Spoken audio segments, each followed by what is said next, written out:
Arizona Senator John McCain has been calling for the United States to intervene and stop the bloodshed in Syria.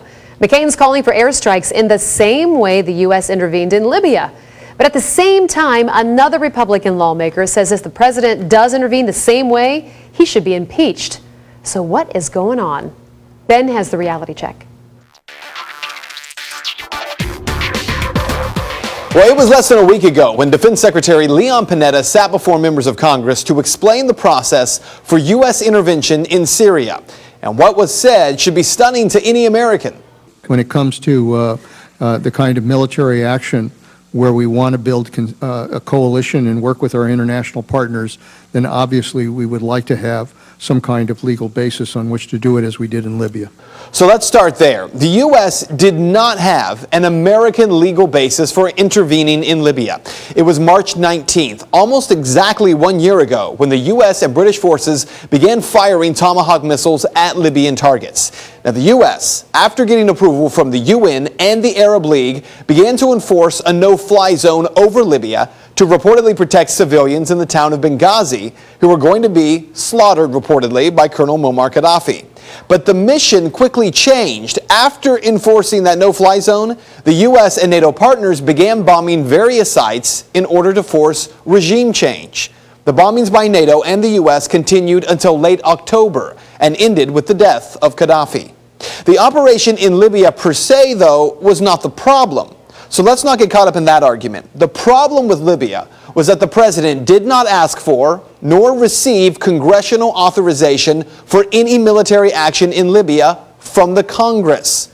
Under the U.S. Constitution, the president does not have the authority to unilaterally declare war. The U.S. military is not his private army. Rather, under the Constitution, it is the Congress who must make a declaration of war, and the president, as commander-in-chief, carries it out. Now, lawmakers over the years have given the president some room on that.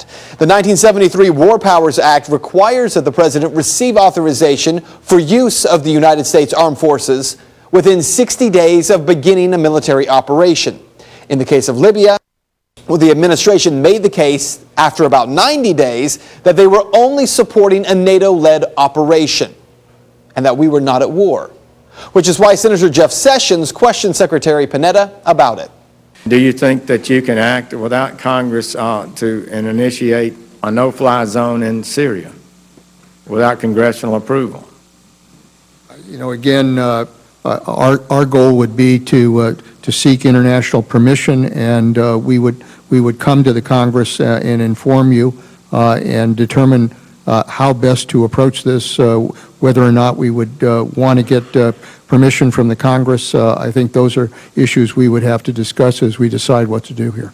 Now, if you were listening to that statement, it is stunning. Secretary Panetta says the administration would seek international permission, which, by the way, in another clip, he defines that as NATO, the UN, and the Arab League.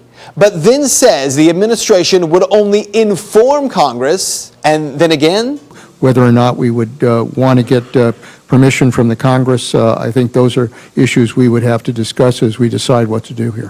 Whether or not we would want to get permission from Congress, he says, we would have to discuss and decide if it's something we want to do. All of this has led Congressman Walter Jones of North Carolina to introduce a resolution that states the use of the military by the executive branch without explicit authorization from Congress is an impeachable offense.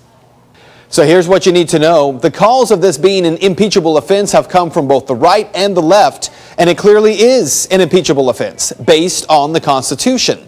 But are lawmakers even willing to pass this resolution? It's not a partisan issue. It is, however, an issue of law. For the president to unilaterally be able to take our military into war without Congress silences the voice of the people. What's worse, when we only do it after receiving approval from foreign governments, it subjects our entire nation to unaccountable leaders. And that is Reality Check. If you would like to make your voice heard on this story, you can head over to Ben's Facebook page. You can find it by simply searching Ben Swan WXIX. And we do have an update for you.